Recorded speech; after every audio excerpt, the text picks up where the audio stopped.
Welcome to CCTV, Town Meeting TV. I am so honored to be here today with Dan Chiasson, professor of English at Wellesley College in Massachusetts. Right. Welcome. But you're Thank you, here not because you're a professor of English, but you're here because you've written this book, Bernie, for Burlington, The Rise of the People's Politician. Right. Right. Great. Yeah. Yeah. And you were saying, so I'm sitting here at this desk, having just a few years ago interviewed Mike Blair, infamous mall punk. The mall punks. Mall punks. And everyone knows the mall punks. Yeah, we might start with that clip. Sure. Because it's written about in your book. It is. It's the opening. And it's, you say that it was one of the inspirations that helped you lead you down this path. Absolutely. Kevin, let's roll that clip. And We're now talking to two young people from South Burlington. Burlington. All right, one from Burlington. What is your name? Michelle. Michelle. And your name is? Mike Blair. And Mike, you're from South Burlington. Michelle, you're from Burlington. Well, let me start off by saying it's an interesting hairdo. Thank you. Lipstick is also very interesting. The color screen will focus in on it. It seems to be a black. Is that right?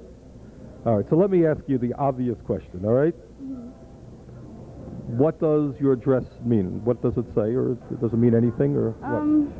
It's just basically saying, to heck with society, to heck with law and order. Well, it's not so much law and order, but... You're saying to the mayor to heck with law and order? It's just basically saying that you can do whatever you want to do, and it doesn't matter. I can be punk rock, if you want to say. I don't like the way society's run. Okay, well that's... It's a cop-out, everybody's plastic. All right, and all right, talk about that. What specifically? What are the aspects of that society that you don't like? How would you like to see it changed? People are not open-minded enough. They think that in order to be stable in society, you have to have money, you have to live in a suburb, you have to do the set things, such as have so many people over for dinner a night, a week, or you're not socially acceptable. You got to dress a certain way to be socially acceptable. And I don't believe in having to belong to anything to be a person. I can do basically what I want with my appearance, with my attitude, and it doesn't matter. Okay, well that's a good statement. I appreciate that. And would you like to add to that? Well, about the dress, it shows the way you feel, you know? Like people wear... So that's just a little introduction to this That was video. maybe the genesis of this 600-page book. Yeah, it sounds like what you described in 2019. That's right. You're meeting with some of the sort of Democratic establishment. And Yes. this moment of like, who are you going to back in this upcoming election against Trump? Right. And that meeting combined with sort of this. Yeah. We're looking back at the mall and these people you know. They have all the first-hand memories. I know. He's asking them, tell me more about that. Well, there's so much to say. Mike Blair and I were friends when we were in second grade, I believe. At the time, he did not have a mohawk. Good talking. Okay, and I lost touch with him, but then he reappeared as one of the kind of fixtures of Church Street. Church Street was such a vibrant place in those days, as it remains, but particularly for young people, people just about our age. And so I re-encountered Mike Blair as a punker, and then re-encountered him again when those clips started to get digitized and distributed in time for Bernie's second presidential run. And I would say that those clips and CCTV in general are kind of the muse of this book. I mean, they triggered so many memories for me. And they're so fascinating. I mean, it's not just the principles in that video that are interesting. First of all, it's the space itself, the mall food court. Many of the folks streaming by are people I could name. Yeah. I think a lot of Burlingtonians from the time could name. Yeah, in your book you reference, because this was one of a part of 60 or so episodes Right. that Nat Ayer, who's Yes. one of the CCTV founders, and Bernie did together, Right. where they were using sort of the people's media, Yes. community media Yes. then, and which was not just a progressive arm, it was really No, it was everything. established to give everybody a chance to use media in Right. their own way. You said that the ice skating is your sister or your My cousins are in that cousin? video, And yeah. among others that Yeah. I know, and I think a lot of people. I mean, it's not unique to me. I'm sure you as well know so many people from, but we hadn't seen their faces Yeah. for many, many decades, and then suddenly, the miracle of technology and also the unlikely rise of Sanders as a national politician brought these clips back into our consciousness. So I use them to sort of generate, to refine, to underscore memories that I had from the time. But I also used the CCTV archives researching other parts of the book. I needed more information about Bernie's years in college at University of Chicago, and in general, his sort of, persona in the 60s. And I was having a really hard time finding it until I found in the archives a clip of Sanders at a UVM class with his friend Rick Musty, who was a beloved UVM professor and alderman in the city. And there's Bernie talking about his college years, and that went right into the book. I'll just give one more example. I knew that I wanted to feature prominently in this book. Of course, Sanders is at the center of the book, but the going theory was that it took a lot of people's work and imagination to bring him just into City Hall and beyond. But I knew I wanted to feature, in particular, a woman named Sadie White, who was an important figure in Burlington and Vermont politics from the 60s forward. She was a state legislator from the Old North End and became disenchanted with the Burlington Democratic machine and backed Sanders in the 1981 election, and I think made maybe the decisive difference there. So I knew I wanted to feature her. And I went into your archives, and lo and behold, there is an incredible interview, sit-down interview, in her home with Brian Pine and Lauren Glendavidian. So I used that also. Oh. Yeah, anyway. Yeah. And one of the things I think is kind of neat, so I'm just going to hold this book up here. This is the Bernie. This is the for galley, so Burlington. the actual hardcover will look better. Yeah, and A little waterlogged. it is a who's who of, going through, having grown up here, I'm like, these names, Bookshin, Jim Rader, who actually was a field producer here for a number of years, as well Jim as and I working. become close friends, As well as working for Bernie and being the man who married Bernie and Jane, which is also in the archives. And in B. the book. Bookshin, Sandy Baird, Frank Bryan, John Franco, and Cyndi Lauper. Cyndi Lauper lived in Burlington in the early 70s. Yeah, It's yeah. in her memoir. Yeah. She lived on Church Street.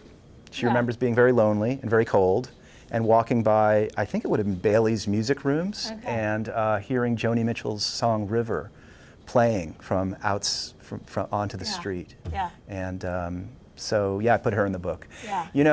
I'm not comparing myself to James Joyce here, but when Joyce published Ulysses, it was said that ordinary people in Dublin, shopkeepers and so on, would be very offended if they were not in the book. Okay. And in a way, that was my goal, to get as many names and as many stories. And I'm sure people will find, maybe to their surprise, I hope not to their dismay, there's nothing negative in the book at all, that they're in the book. Yeah. Well, there is a kind of freewheeling, kind of loose quality. Good.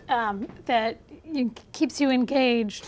And it's a little exploratory, and I wonder what is that part of merging the political and the personal that you are doing in this, because you go from sort of your own family stories into this politics and how the politics shaped the time. Yes. And it gave me some reflection to think about, having grown up here too. Yeah. It was like, how am I shaped by this political trajectory? That was the guiding question. I mean, the theory going in was it had to be personal, not just a political biography. I had to have a first-person point of view. And the reason is that I am an outcome of this really cool and weird American experiment that was conducted here in the 80s and 90s, and to this day, to a great extent, of running a city on progressive, communitarian, socialist, whatever that means, principles. And I just felt, you know, my own particular trajectory would not have been possible without that ferment in the air. It was just so exciting to have conversations about politics, even if you're an 8th grader or a 9th grader, you know. So it was a really, you know, exciting place to grow up. Yeah. Yeah. And it's not just the Burlington in the 80s and 90s Right. and 70s. It sort of starts back because you go back to Dummerston. You know, I have here Dummerston to urban renewal, Plainfield to the Old North End. Yeah. You're going in Yeah. and out of Vermont politics, which of course is where Right. Bernie started with the Libertarian Party. With the Liberty Union. Liberty yeah. Union Yeah, Party. Yeah. right, exactly. And Yes, it was impossible to start here because the story, of course, you have to back it up to where it really starts. So it does actually start in Brooklyn, where it is in a way a conventional biography of Bernie up until 1991 when he goes off to Washington. The book ends there. But it starts in Brooklyn with Bernie and his older brother Larry visiting a little shop in Midtown Manhattan called Vermont, where our tourist bureau had opened up a little storefront next to Radio City Music Hall. And the two boys, teenagers, visit the shop called Vermont, and they bring home flyers advertising farms for sale in this place called Vermont. And it sparks his imagination of our state. And then, you know, somewhat rapidly, I get him to Vermont. He moves here part-time in 1964 and then full-time in 68. And that opens up the story of the 60s here and how it is that the most Republican state in the nation was transformed into this progressive place that we know and love. yeah. Yeah. Talk a little bit more about how you say this, you feel like you're a product of this time. Yeah. And, you know, I think there's still a question of like, is Bernie the product of his time? Right. Did he help catalyze his time? Right. Did he ride a wave? You know, what's the relationship? Yeah. There's so many, you know, I think there's so many amazing institutions. Yes. Community Land Trust, Right. Vermont Housing, Sure. finance folks, the CCTV as an institution. Yes. So many businesses that started in the 80s that are still going. Yeah, the co-op. Yeah. In that we're part of riding that wave of that time frame. Yes. And how Bernie either capitalized on that, Yeah. helped propel it. Talk a little bit about what you've discovered in that process and how it helped, how you think you're helped, how you were formed in that. Yeah. Well, that's beautifully put. I mean, I tried to keep it possible throughout the book, the notion that he both drove the transformation and rode the transformation. And I never wanted to settle that in one way or another. I think it's both. Certainly in the sort of commune and sort of, you know, late 60s, early 70s world, he was an outcast. He was quite a bit older than some of those folks. He was quite impatient with their kind of utopian politics. He was very much still talking about economic fairness, already talking about economic fairness in those days. He wasn't going to sit around raising mung beans and experimenting with, you know, he was never a person who did any drugs or any of the things that we associate culturally with that world. But he was a presence in that world and remembered by folks in that world. So in a way, he was a snag in the fabric of the counterculture, culturally, I think, in the 60s and 70s. And by the time 1977 rolls around, he's left the Liberty Union Party, frustrated with its, I think, with its sort of solidifying into a kind of almost prank party. It's very not a party that's working for working people, more just a kind of meetup or a social event. He gets frustrated with that, and he's kind of, you know, he's on the totally outside of politics from 77 to his campaign in 1980 and 81. He became a film strip producer. He had a really quite successful business producing school film strips about New England history. Yeah. I mean, you're mentioning Peter Diamondstone, who of course was part of the Liberty Union Party and made many trips here. Yes. And sat at this desk to campaign against Bernie Right. in later years. I think he would take offense at the idea that they're a crank party, and that the difference really is whether you're a pragmatic sort of realist, which you refer to as sort of like the left of what's possible. Yes, you the know, left. So sort of the possibilitarian leftist. That's good. That's very good. As That's very opposed good. to the idealistic. No, I don't want to disparage Liberty yeah. Union at all. Yeah. I guess I should say that they ran educational campaigns. Yep. You know, their goal was to raise the consciousness of the electorate, and Bernie's role was to win. I think his goal was to win. And I think that was an insoluble difference between the two entities, And you paint some of that picture around the Alden plan on the waterfront. Yes. And that sort of the Greens versus the progressives. Right. Some of those forces came back in the 80s when there are several chapters in this book about the waterfront and about the various plans over the years. Most importantly, the Alden plan, which had several iterations, but was finally, defeated by a really interesting coalition in the city of people like Rick Sharp, who was a Democrat, Howard Dean, who was rising as a political figure in the Democratic Party, but also Short, B. Bookchin, Sandy Baird, people on the left, on the environmental left. John Franco, who was actually working in the administration, were sort of like... Franco fascinatingly did the research and figured out that that parcel of land could not be titled and therefore could not be sold. Yeah. And It's what we call the North 40. yeah, exactly. No, it's a fascinating, I mean, that particular story begins with the desire of Howard Dean and Rick Sharp to have a bike path. They had been walking the abandoned trails down there on the lakefront and decided that they were going to put a bike path on the ballot in 1981, and it went up to a vote the same election that Bernie prevailed by 10 votes. I think both of them think it was the bike path that maybe catapulted Bernie to victory that day. Yeah. Well, your writing is you're a poet. In your core, right? And there's some of that, and there's a lovely point where you mention Nat Eyre, who's one of the CCTV's founders. Yes.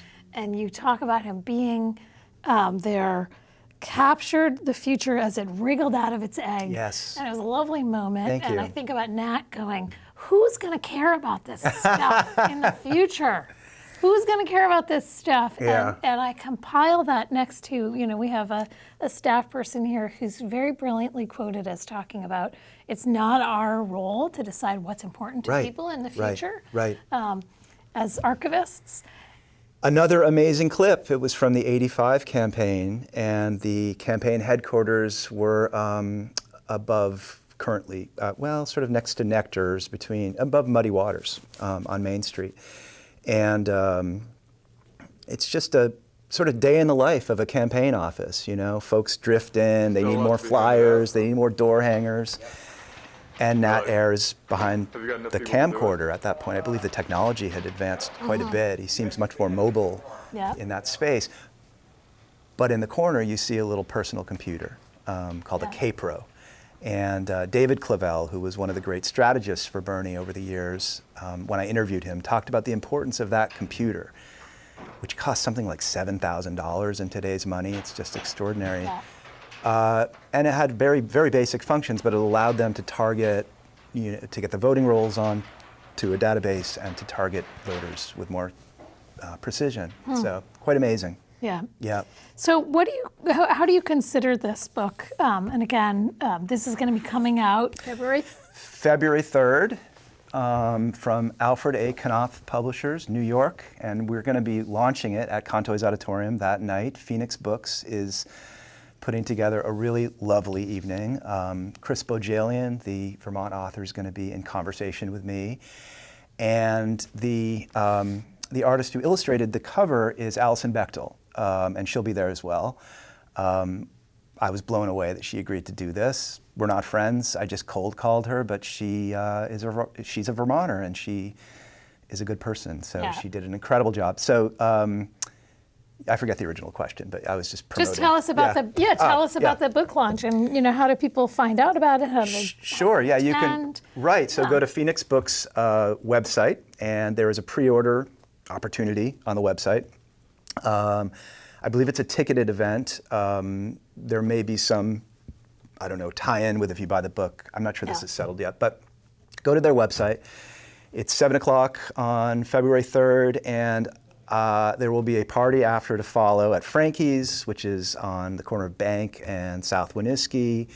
Cash bar, bring your friends. It should be a great night in Burlington. I hope it's not snowed out. Yeah. When the people in New York planned a pub date, they didn't consider what February 3rd what February means. 3rd means. Well, it's a month out from town meeting, and so people are pretty hardy at that time of year. Good. And involved thinking about politics. It's a good time. Great. And if there's any sense that you talk to a lot of people. I talked to probably 100 people on the record. Yeah, and talk to us a little bit about what was your process of who were you interested in talking to, and who didn't you get to talk to, and you make note of the fact that you didn't talk to Bernie or Jane. I did not. You know them, you've connected with them, but you didn't talk to them for this, which makes it... I wouldn't say I know them. I know them from the 80s. I was 12 or 13. I contact... Talk about who you did talk to. Oh, sure, yeah. Well, I talked to just about everybody, I think. I talked to Jim Rader, has already come up in this conversation. He goes back with Bernie to the very early 60s in Chicago and has played an important role at many phases of Bernie's rise. I talked to the legendary UVM professor Richard Sugarman, who was the campaign strategist for Sanders in those early campaigns here in Burlington. An amazing person to talk to, funny, brilliant, and so on. Oh gosh, I don't know. I talked to William H. Macy, the actor who went to Goddard. I talked to Louise Glick, who passed away, who was a good friend of mine, people from the arts. Bread and Puppet, I don't know, just so many people. Yeah. Peter Clavel. I spent a lot of time with Peter, and and that was a fascinating story. His relationship to Bernie and coming over from the Riverette side of Winooski. Right. Yeah. Well, he could bring home these UDAG grants, these federal grants that he used to transform. He and his folks in Winooski to transform, among other things, the mills. And so Bernie brought him over to Burlington to create CEDO, our Community Economic Development Office, and he was wildly successful bringing those grants in. Yeah. What was the process? What was it like to be Dan Chiasson writing this book? What was it like to be you? It was a wonderful experience of coming home. I mean, it was maybe a little driven by COVID and how locked and cooped up we all were, and I just had the impulse to talk to a lot of people. It was a learning on the job experience for me. I'm not a journalist. I'm not a political scientist. Not a historian. I'm a poet, and you spend a lot of time in your head as a poet.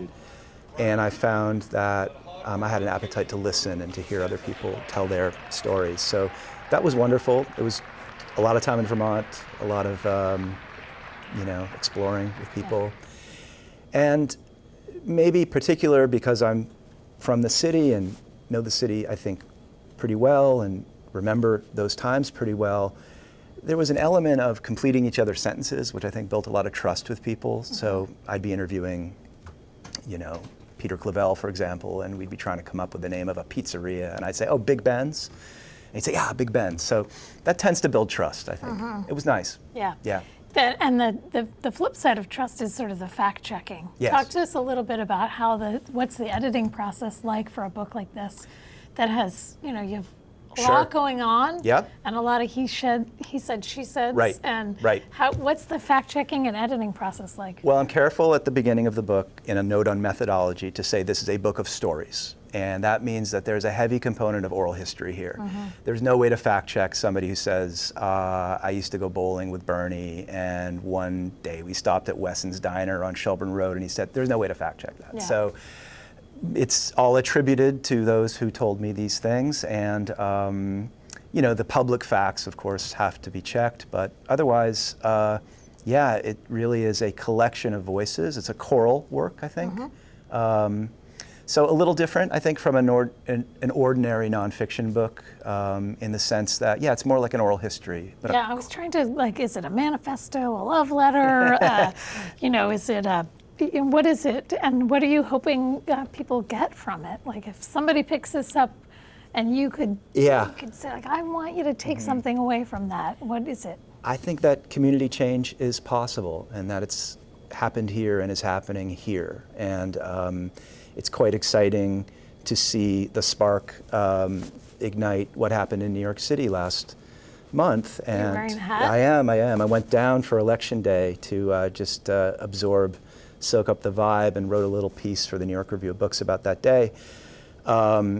And Sanders has played a big role in advising that campaign. In fact, I happen to know that he's been contacting some of his old City Hall aides and administration to just brainstorm some ideas for Mamdani in New York City.